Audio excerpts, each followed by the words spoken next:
अब अपने बड़े बेटे राम के कदमों पे डाल दिया जाए। दोनों आगे बैठने बच्चे घोषणा कर देनी चाहिए। हाँ राजन, इसके लिए कल का दिन अति उत्तम है। इसलिए चंदन की सेवा करके एकत्रित की जाए। सुमंत जी, श्री महाराज, सारे अयोध्या में ऐलान किया जाए कल राम का राज्याभिषेक होने जा रहा है और सूर्य यज्ञ को सजाया जाए, गली कूचे ढोल नगाड़े बजाए जाए। जैसे आगे महाराज।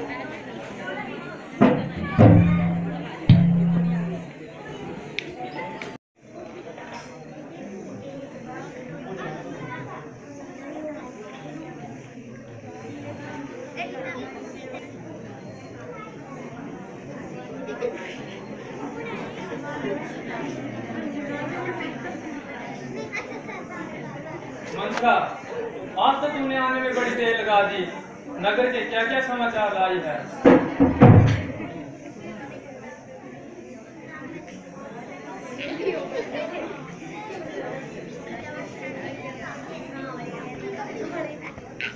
मंत्रा, चुप क्यों है? तेरी चंचल फटाफट चलने वाली जुबान को क्या हुआ? क्या तुझे सांप सूंघ गया? राम लक्ष्मण सब ठीक तो है, तू मौन क्यों है? मौन न हूँ और क्या करूँ? तुम्हारे सर्वनाश को देखकर मेरे मन में बड़ा ही दुख होता है। क्या तुमने नगरी नहीं देखी और घर घर की बधाई सुनाई नहीं पड़ी? क्या? ऐसा क्या समाचार है? क्या तुम्हें पता नहीं कि कल राम को राजा बनाया जा रहा है और सिंहासन पर बिठाया जा रहा है? राजा, मंत्रा, क्या तू सच कह रही है? क्या वास्तव में राम सिंहासन पर बैठेगा? हाँ, बिल्कुल सच कहती हूँ। तब तो बड़े नंद की बात है। मंत्रा, तू याद रख, अब तुझे भरपूर पुरस्कार मिलने वाले हैं। ये ले और फिर दूंगी।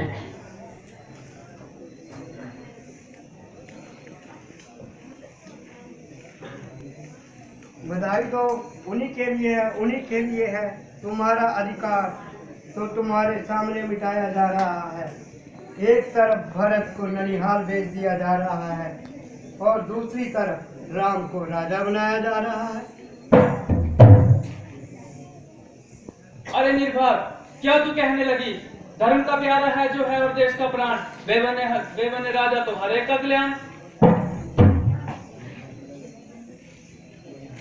क्यों न हो, जब किसी की अशुभ घड़ी आती है तो उसकी वृद्धि ऐसी हो जाती है। मैं तुम्हारे हित की कहती हूँ तो तुम मुझे गालियाँ सुनाती हो। जब मैं तुम्हारा भविष्य बनाती हूँ तो तुम मुझे गालियाँ सुनाती हो। मंत्रा, आज तू बड़ी अनोखी बात कर रही है। वे मेरी समझ में कुछ नहीं आ रहा है।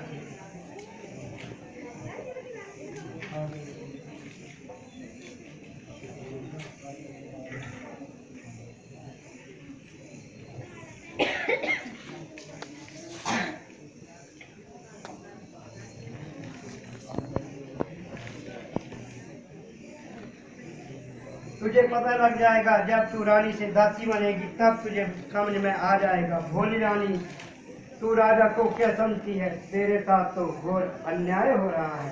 तू सम्मान के बदले अपमान का कष्ट सहेगी। हाँ मंत्रा, ये तेरी बात कुछ मन को लगती है।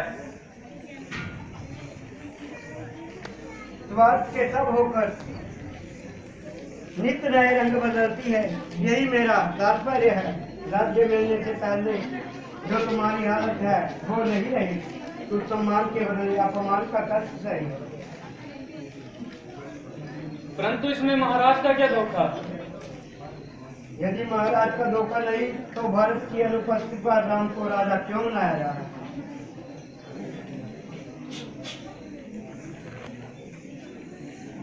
आसान और बिल्कुल आसान। वो कैसे? बता, जरा जल्दी बता। तो अच्छा सुन, जब महाराजा दशरथ जी संबलपुर से युद्ध करने गए थे तो उनके रथ का पहिया टूट गया था और तुमने अपने हाथों का सहारा दिया था और उन्होंने तुम्हें 2 वरदान दिए थे, बस उनको मांग लो। एक मैं भरत को राज तिलक और राम को 14 वर्ष का वनवास।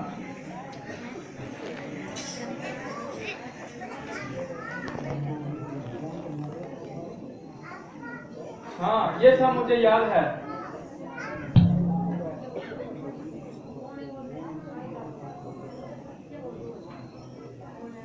तो बस उन 2 वरदानों को मांग लो। हाँ, ये ठीक है, किंतु ये आसान नहीं। आसान और बिल्कुल आसान। वो कैसे?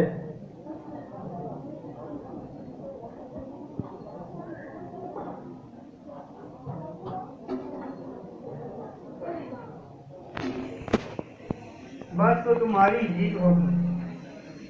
हाँ, तो मैं को भवन में जाती हूँ और अपने स्त्री चरित्र का जाल फैलाती हूँ।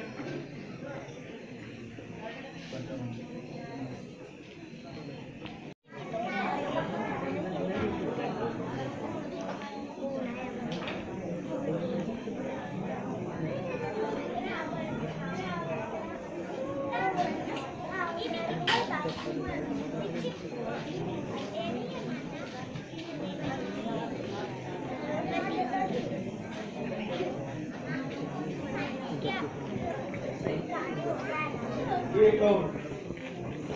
पहले वस्त्र पहने हुए आभूषण बिखरे पड़े, वो भवन में लेटने का ये कौन सा दिन है? प्यारी रानी, क्या तुम्हें नहीं पता कल राम को राज्याभिषेक होने जा रहा है?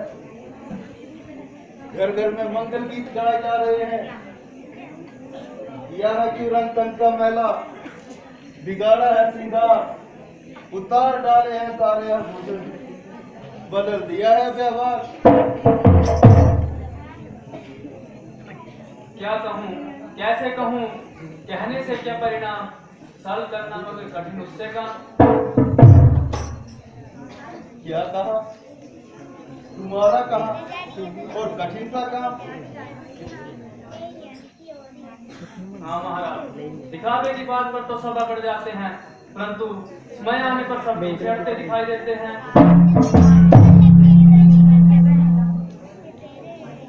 वो क्या आज मैं मिथ्याभाषी हो गया? बस महाराज, मुझे सब याद है कि आप मुझे कितना प्रेम करते हो। वास्तव में तो आप मेरे प्रेमी हो, पर संसारिक व्यवहार करते हो। तो परख लो, मेरे प्रेम रूपी परीक्षा की कसौटी भी परख लो। निसंदेह महाराज, यदि आप अपने वचनों को पूरा करो तो मुझे अवश्य विश्वास हो जाएगा। चिंता है यदि आपको मेरे काम की, खाओ मेरे सामने सुगंध राम की।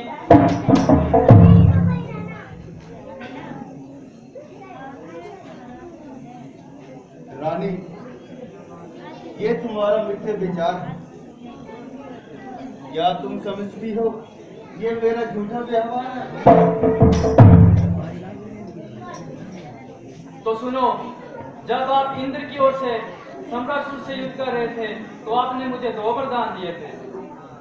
हाँ हाँ, मुझे याद है, मुझे सब याद है। तो बस वही 2 वरदान मुझे आज वापिस चाहिए। तो इसमें इतना आडंबर जाने की क्या जरूरत थी? वह तो तुम्हारा अधिकार है। तो सुनो, राम के बदले भरत को राज तिलक दिया जाए और राम को 14 वर्ष का वनवास दिया जाए। ये पापी कुलटा, आज तूने इतना भयंकर रूप क्यों धारण किया है? सच है, हर चीज हर जगह है, परंतु मैं अपने राम जैसे आज्ञाकारी पुत्र को किस अपराध में बना मैं भेज दूं? वो बेरहम, मैं परमात्मा को क्या मुंह दिखाऊंगा?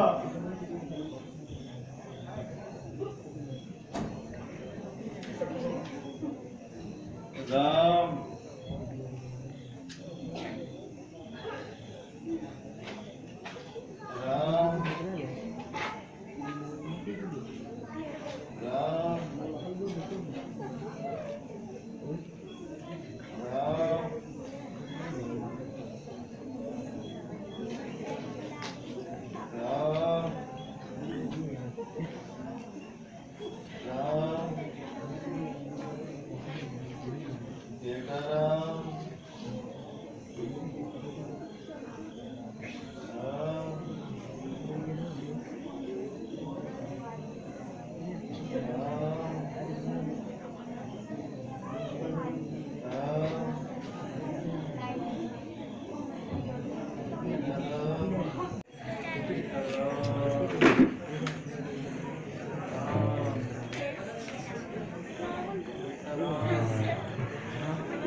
ओह पिताजी, आप बोलते क्यों नहीं?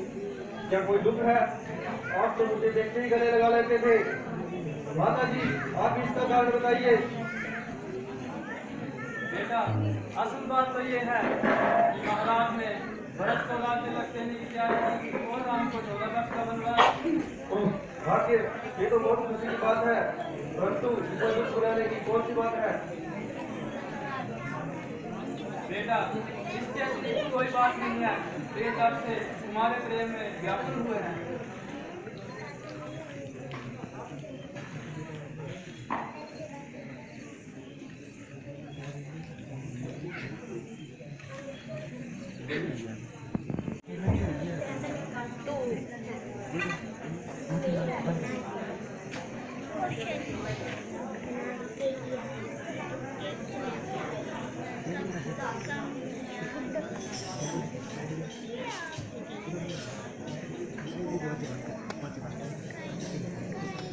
माता जी को राम का मैं नाम स्वीकार हूँ।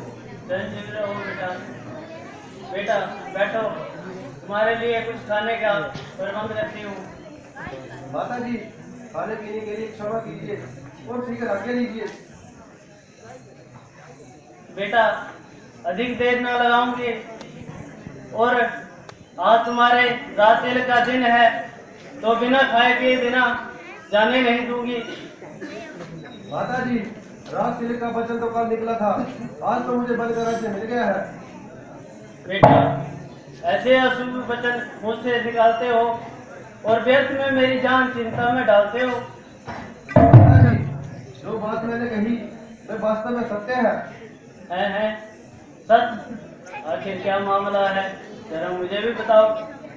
माता जी, पिताजी की आज्ञा से राम 14 वर्ष पशुओं का भेष धारण करके वनवास करे और भरत को राज तिलक है। बेटा राम, तुम्हारे ऊपर पिताजी से कई ज्यादा अधिक मेरा हक है। वास्तव में माँ का दर्जा उचित होता है, इसलिए मैं चाहती हूँ कि तुम्हें आज्ञा है कि पिताजी तुम्हें वनवास भेजे, तो मेरी आज्ञा है कि तुम वनवास ना जाओ।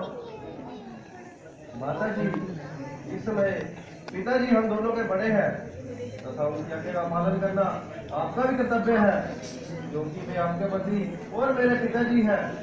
इसलिए उनकी आज्ञा के विरुद्ध चलना हम दोनों के लिए महापाप है। परंतु बेटा उस पराई बेटी का क्या होगा? मंत्री जाओ, जरा सीता को बुला के लाओ। जैसे कि महाराज।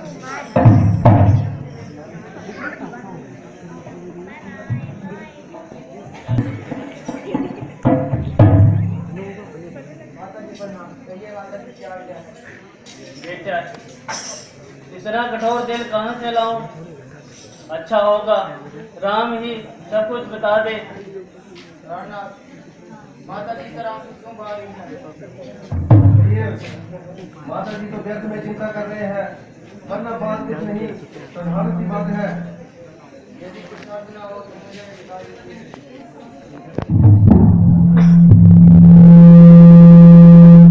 पिताजी की आज्ञा से 14 वर्ष के लिए वन में जाता हूँ। सबने आज्ञा दे दी है, बस आपसे विदा चाहता हूँ। 14 वर्ष होते ही लौट आऊंगा और अधिक देर नहीं लगाऊंगा। प्राणनाथ, जो कुछ पिताजी की आज्ञा है उससे मुझे कोई ऐतराज नहीं। आप बड़ी खुशी से हुक्म की तामील कीजिए, पर मुझे भी साथ चलने की आज्ञा दीजिए। अगर आप मुझे यहाँ छोड़ जाओगे तो 14 वर्षों बाद जीवित नहीं पाओगे। प्रिय, तुम जंगल में किस लिए जाओगी? वहाँ बहुत कष्ट होते हैं। आपके चरणों में रह के हर कष्ट दूर होंगे। प्रिय, तुम वन में किस लिए जाओगी? आप किस लिए जाओगे? मुझे तो पिताजी की आज्ञा है। तो मुझे भी माता जी की आज्ञा है कि जहाँ तुम्हारे पति जाएंगे तुम भी वहीं चले जाना। इसलिए अगर आप मुझे यहाँ छोड़ जाओगे 14 वर्षों बाद जीवित नहीं पाओगे। अच्छा, तो अब मुझे तुम पर पूरा विश्वास हो गया है। तुम अपनी हट से नहीं हटोगी। माताओं का आशीर्वाद लीजिए। माता जी गाँव पड़ती और जाने की आज्ञा से प्रार्थना करती हूँ। बेटे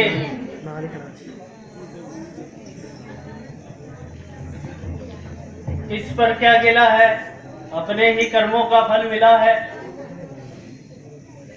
इस बुढ़ापे में यूं ही रोना है, यह सारी उम्र अपने ही कर्मों का रोना है।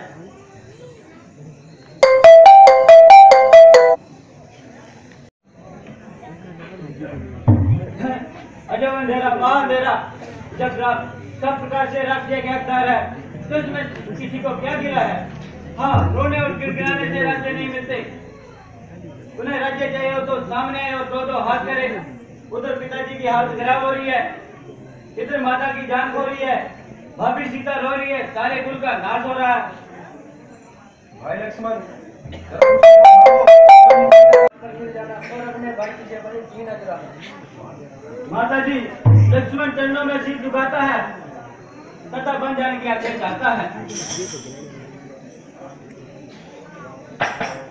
राम बेटा, देखी है जाती दफा तीनों के पेट, अकेले मुख दिखाना नहीं।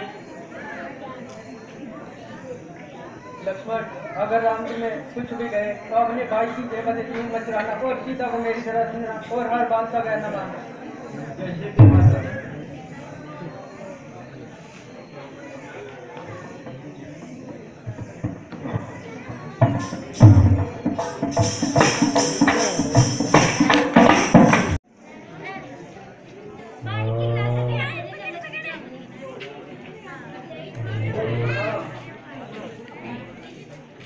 पिताजी, आपका सेवक उपस्थित है।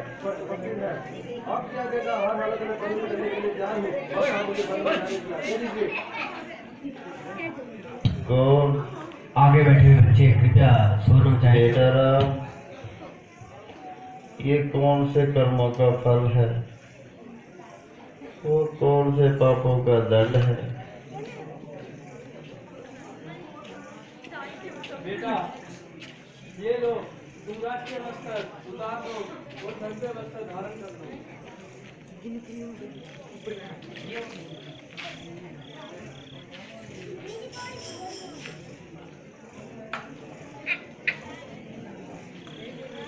बेटा, ये लक्ष्मण और सीता भी तुम्हारे साथ क्यों आए हैं? क्या ये भी तुम्हारे साथ जा रहे हैं?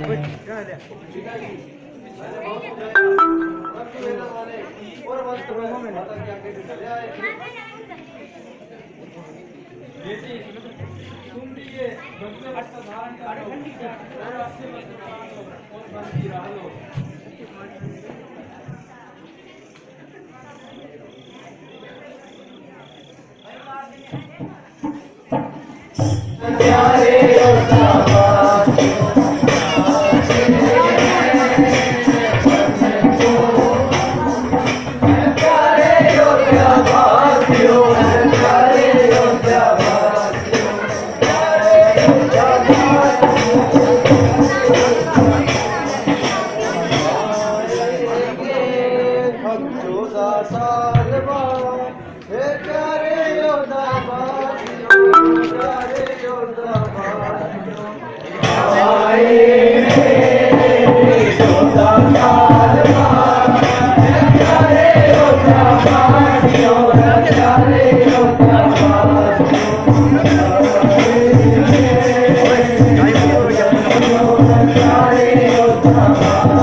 भाई केवट, शीघ्र नाव लाओ और हमें गंगा के उस पार लगाओ।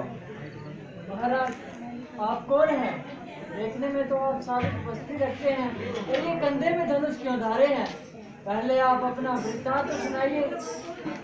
भाई, हम अयोध्या नरेश महाराज दशरथ के राजकुमार हैं। ये मेरे पूजनीय भ्राता श्री राम जी है। ये मेरी भाभी सीता है और मैं इनका छोटा भाई लक्ष्मण हूँ। और भाई, हम पिताजी के 14 वर्ष के लिए बदखबर के लिए आए हैं। हाँ महाराज, मैंने कुछ दिनों पहले सुना था कि जब आप राम लक्ष्मण और विश्वामित्र सहित मिथिलापुरी जा रहे थे, तब आपका एक पाँव लगने से एक पत्थर की शिला सुंदर धारण कर गई थी। यदि भगवान आपका चरण लगने से मेरी नाव एक सुंदर स्त्री का रूप धारण करेगी, तो मेरी तो रोजी रोटी मारी जाएगी। इसलिए प्रभु, पहले मैं आपके चरण धुलाऊंगा, फिर मैं आपको सरयू नदी पार करवाऊंगा।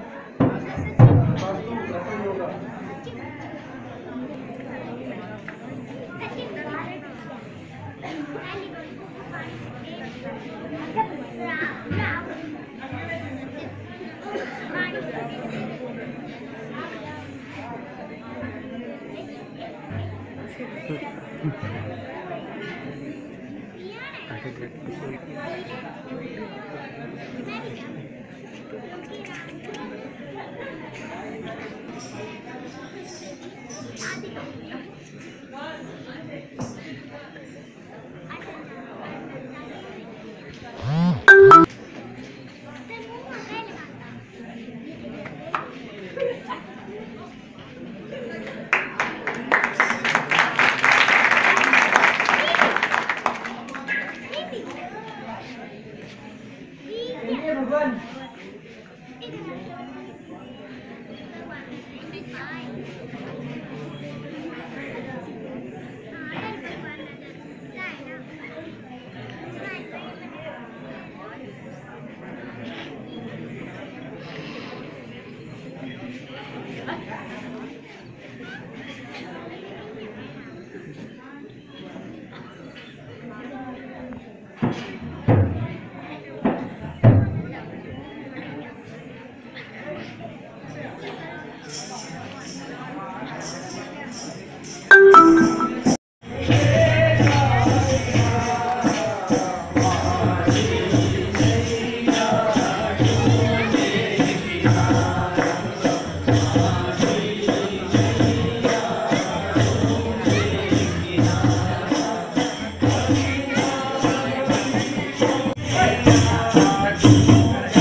मजदूरी?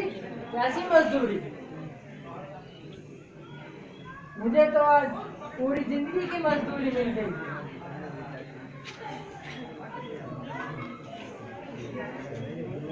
प्रभु, मैंने आपको सरयू नदी पार करवाया है, आप मुझे भवसागर पार पहुंचा देना।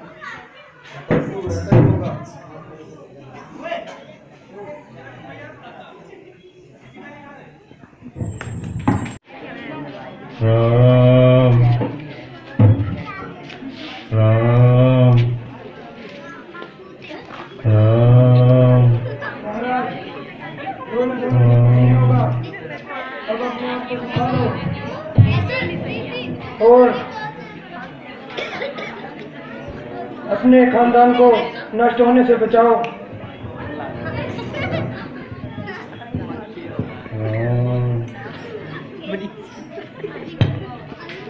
ये छोटे बच्चे से सूर्य आप बेमत होना। हे आकाश में चमकने वालों सितारों, आज अपनी आंखें बंद कर लेना, क्योंकि आप आज जगत की निराशा को देख नहीं सकोगे। राम राम राम। महाराज के तो तेवर ही बदल गए।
बेटा, तुमने आने में बड़ी देर लगा दी।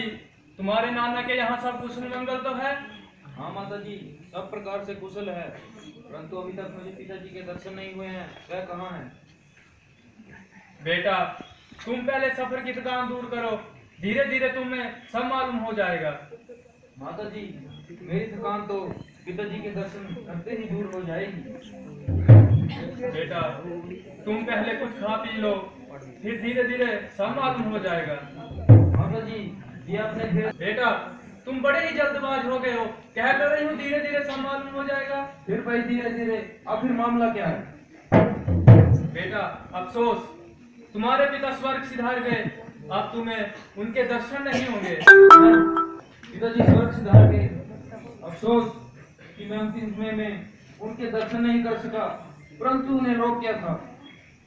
बेटा, रोग तो कुछ नहीं था, बस हाय राम, हाय लक्ष्मण, हाय सीता कहते ही प्राण त्याग दिए। क्या भाई राम, लक्ष्मण तथा माता सीता भी उपस्थित नहीं थे?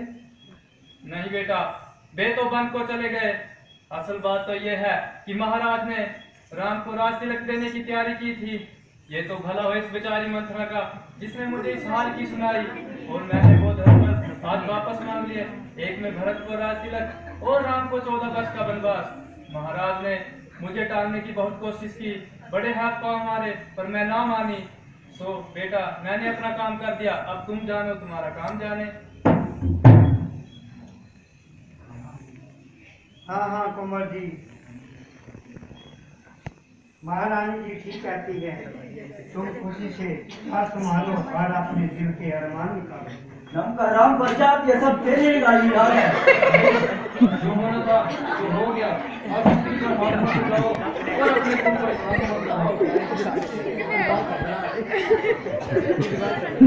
मत कीजिए, मुझे अपना बेटा मत कहो, मुझे तुम्हारा बेटा होने पर शर्म आ रही है। बेटा, मैंने तुम्हारे लिए खून पसीना एक कर दिया और तुम क्या कहते हो? माता जी, याद रखो, यदि अपने अपना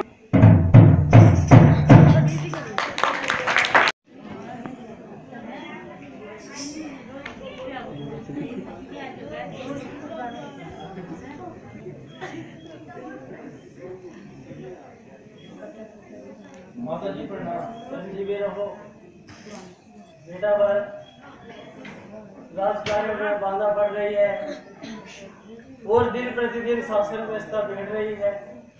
उचित होगा कि तुम अपना मन समझाओ और उचित रीति से राज्य को चलाओ। माता जी, ये कैसे हो सकता है? इस राज्य पर भाई रामचंद्र जी का अधिकार है, मैं उसका कैसे अधिकारी बन सकता हूँ? भरत, जनता छोड़ो और भ्रम में न पड़ो।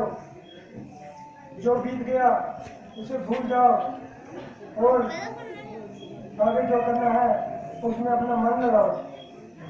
गुरुजी, एक तो मैं कैकेयी का पुत्र, दूसरा भैया राम के वनवास का कांड और फिर पिताजी की मृत्यु का क्रांति। इतना कुछ होते हुए भी प्रजा मेरे राज्य में कैसे सुखी रह पाएगी? परंतु बेटा, राम तो अब वन से वापस नहीं आएगा। माता जी, मैं पांव पकड़ूंगा, चरणों में सिर रखूंगा और भाई को घर ले आऊंगा। तो अब आप राम के पास जाओगे? हाँ गुरुजी, आप मुझे आज्ञा दीजिए और 7 माताओं को लेकर चलने की तैयारी कीजिए। आज्ञा है। सुमंत जी, जी महाराज। शीघ्र ही बन जाने की तैयारी कीजिए। जैसे आज्ञा महाराज।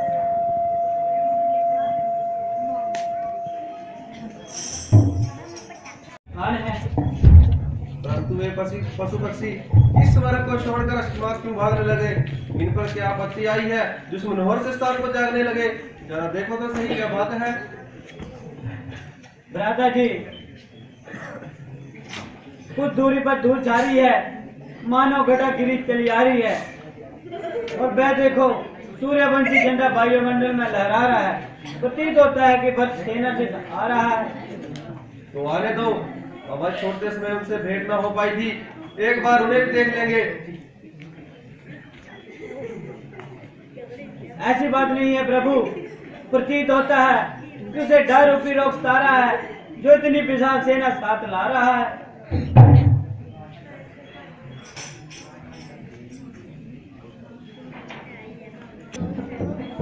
रक्षा, हे नाथ रक्षा, हे स्वामी रक्षा। दुखी क्यों इस तरह होते हो? जरा धीरे से करो भाई, पड़ा है क्या कष्ट तुम पर? जरा बढ़ना तो करो भाई। भाई भरत, क्या कर्मों की गति ताले डल सकती है? भाई, आप मुझे अकेला छोड़कर क्यों चले आए? मुझे किसके सहारे छोड़ आए थे? मेरी किस्मत का क्या भ्रम हो गया? कौन सा मुझसे खोटा कर्म हो गया? प्यारे भरत, मैं तुम्हें निश्चय दिलाता हूँ, ना ही मुझे तुमसे कोई शिकायत है और ना ही माता के गई पर कोई अफसोस। भाई आप कहाँ थे? ये तो शत्रुघ्न भी साथ आए हैं। शत्रुघ्न ही नहीं, सारी माताएं तथा गुरु वशिष्ठ जी के साथ आए हैं। शत्रुघ्न, तुम माता के पास बैठो।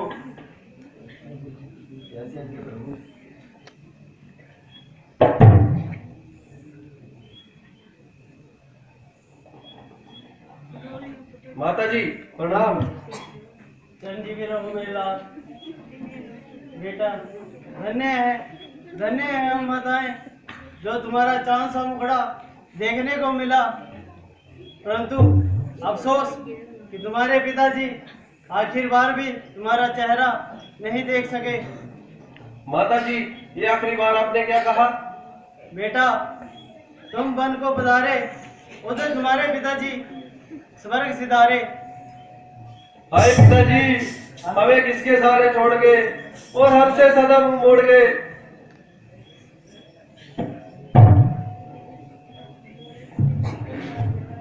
जो बात होनी थी वह हो गई, अब उस पर अफसोस करना फिजूल है।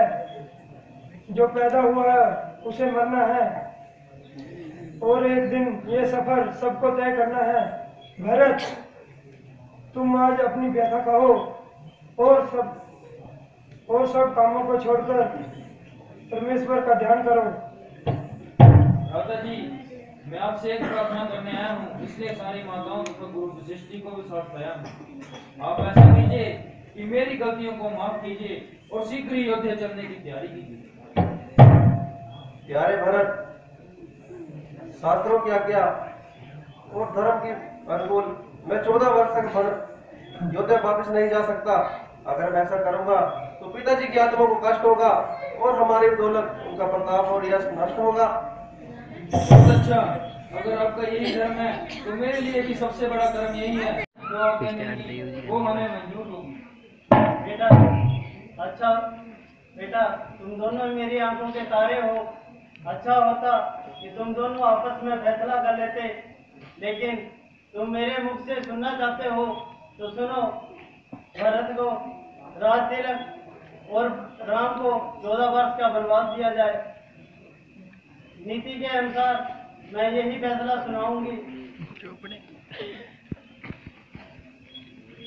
भरत, अब इस लड़ाई झगड़े को दूर करो और माता को सजा उनको मंजूर करो। भ्राता जी, मैं क्या करूं? मुझे तो हर तरफ से मजबूर किया जा रहा है तथा आपकी नजरों से दूर किया जा रहा है। मुझ पर कृपा कीजिए कि अपनी खड़ाऊ मुझे दे दीजिए। मैं इनको अपने सामने जाऊंगा और इन्हीं से लेकर तक जाऊंगा। परंतु आप भी एक बात ध्यान में रखना कि एक भी दिन अगर 14 वर्ष से ऊपर हो गया तो प्यारे भरत, मैं तुम्हारा कहना स्वीकार करता हूँ। ये लो, मैं खड़ाऊ तुम्हें देता हूँ।